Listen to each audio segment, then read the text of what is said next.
हिंदी है हम वतन है हिंदुस्तान हमारा।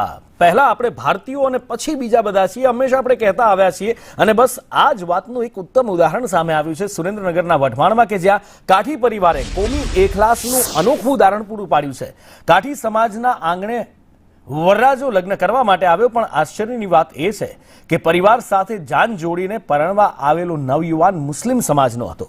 આજથી 23 વર્ષ પહેલા ડાગસિયાપરા વિસ્તારમાં રહેતા મહમદભાઈ મલેકના ઘરે સુહાના નામની દીકરીનો જન્મ થયો હતો। સુહાનાના માતા પિતાનું અકસ્માતમાં મૃત્યુ થયું અને એ વચ્ચે પાડોશી હેબલભાઈ કાઠી અને પત્નીએ દીકરીને દત્તક લીધી। માતા પિતાની જવાબદારી પૂરી પાડી અને સમય જતા તેના લગ્નની ઘડી આવી ત્યારે દીકરીની જવાબદારી આ દંપતીએ નિભાવી। હેબલભાઈએ મુસ્લિમ સમાજમાં જ સુહાનાના લગ્ન કર્યા અને કર્યાવર સહિતની વિધિ પણ નિભાવી। દીકરીનો કર્યાવર પણ કરી આપ્યો અને ભીની આંખે આ કાઠી સમાજે એ દીકરીને વિદાય આપી।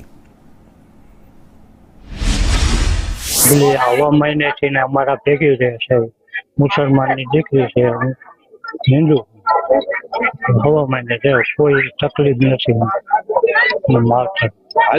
હું નાનેથી મોટી આયા હિન્દુના ઘરે થઈ છું અને મને નાનપણથી મને ખૂબ લાડ લડાયા અને ત્યારે 24 વર્ષે મને મારા ધર્મમાં મારા મેરેજ કર્યા। મને કોઈ જાતની ખામી નથી આવવા દીધી। મારા ગામના કાઠી દરબાર યાબલભાઈ આપાભાઈ માલા એમને 6 મહિનાની મુસ્લિમની દીકરીને 24 વર્ષની ભણાવી ગણાવીને કરી અને આજે કરિયાવરમાં ગાયજો કર્યો,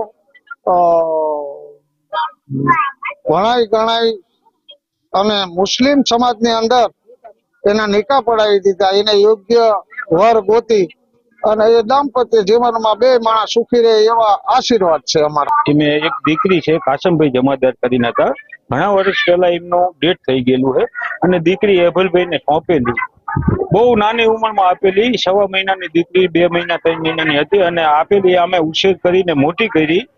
અને દીકરીનું કહેવાનું એવું હતું મને કોઈ બી સમાજમાં તમે પરણાવી દેશો તો ચાલશે, પણ હેબલભાઈ એક મોટી ઉચેરા માનવી કહેવાય કે એમે મુસ્લિમ સમાજમાં જ એનો આગ્રહ રાખ્યો અને મુસ્લિમ સમાજમાં બહુ સારું પાત્ર ગોત